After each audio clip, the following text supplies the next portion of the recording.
बिस्मिल्लाहिर्रहमानिर्रहीम। अस्सलाम वालेकुम। जैकब न्यूज़ सां मां आहियां आबिद अली मंगरियो। पेश आहिनि हिन वक़्त जो हेडलाइन। अॻूणे वज़ीर आज़म राजा परवेज़ अशरफ चयो आहे त PDM जे अॻवाननि में के बि इख़्तिलाफ़ न आहिनि। मौलाना फज़लुर रहमान मसरूफ़ आहे।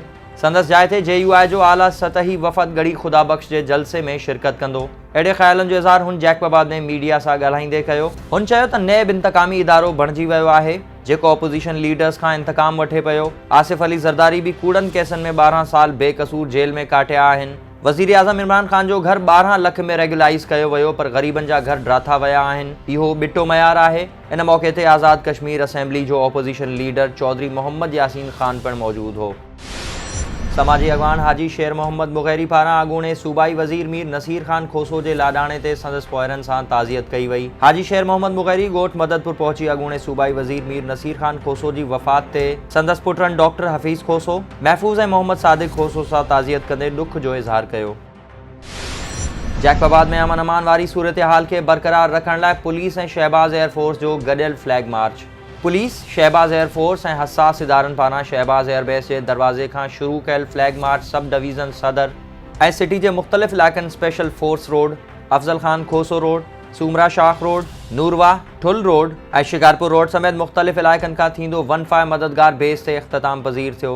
पुलिस तर्जुमान मूजिब फ्लैग मार्च जो मक़सदु अमन व अमान वारी सूरत हाल खे बरक़रार रखणु ऐं शरपसंद अनासिरनि खे इहो पैगाम ॾियणो हो त पुलिस ऐं कानून लागू कंदड़ इदारा संदनि मथां करड़ी नज़र रखनि था।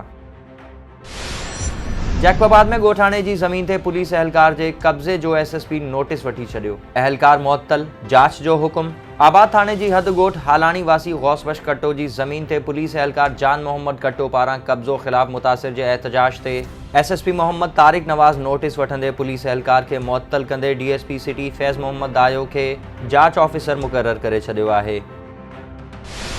बाहू खोसो में SHO कवरेज कंदड़ सहाफ़िन मथां ॾमरजी पियो। तशद्दुद, मोबाइल फुरण जी कोशिश, वाक़े ख़िलाफ़ समेत शहरी रोडनि ते निकिरी आया। बाहू खोसो जे अहम चौक ते SHO पारां शहरियुनि खे चेकिंग बहाने तंग करण वारी शिकायत ते सहाफ़ी कवरेज करण पहुता त SHO रोशनुद्दीन मज़ारी कावड़जी पियो ऐं खेनि तशद्दुद कंदे मोबाइल फ़ोन फुर करण जी कोशिश कई। सहाफ़िन सां बदतमीज़ी वारी इत्तला ख़िलाफ़ शहरी इतिहाद, शहीद भुट्टो, सहाफ़िन ऐं समेत शहरनि सिंध बलोचिस्तान जे सरहदी दंग वटि धरणो हणी रोड ब्लॉक करे छॾियो ऐं पुलिस जे ॾाढ ख़िलाफ़ आवाज़ उथारींदड़ सहाफ़िन खे तशद्दुद जो निशानो बनाईंदड़ SHO खे फौरी हटाइण जी घुर।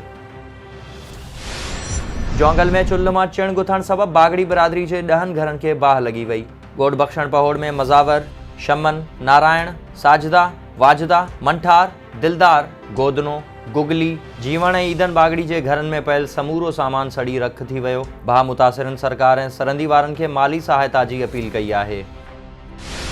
जागण भरिसां कमरानी ऐं मारफाणी बिरादरी जी 2 धुरनि में झेड़ो, 1 ॼणो क़तल, 1 ज़ख़्मी। ॾेवल कमरानी ऐं रब्बन मारफाणी जी 2 धुरनि में पुराणे तकरार सां झेड़ो थी पियो जंहिं जे नतीजे में नौजवान शहज़ादो मारफाणी मारिजी वियो। इन सिलसिले में रब्बन मारफाणी जो चवणु हो त असां ड्रिगपुर काठियूं करण वियासीं त कमरानी बिरादरी जे माण्हुनि मथां फायरिंग करे ॾिनी जंहिं में नौजवान मारिजी वियो। जॾहिं त कमरानी बिरादरी जे ॾेवल कमरानी जो चवणु हो त मारफाणी बिरादरी असांजे ॻोठ ते चढ़ाई कई।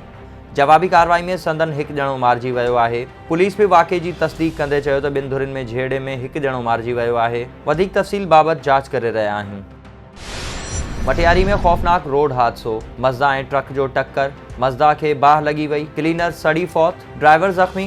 क़ौमी शाहराह ते मज़दा ट्रक सां टकराइजण सबबि मज़दा खे बाहि लॻी वई। नतीजे में मज़दा क्लीनर सांवल सड़ी फौत थी वियो जॾहिं त ड्राइवर अशरफ सख़्त ज़ख़्मी थी पियो। फौती जो लाश ऐं ज़ख़्मी खे हैदराबाद मुंतक़िल कयो वियो। पुलिस मूजिब मज़दा में गैस जा सिलेंडर भरियल हुआ जंहिं सबबि बाहि भड़की पई। फायर ब्रिगेड अमले हादसे वारी जाइ ते पहुची बाहि ते ज़ाब्तो आणे वरितो आहे।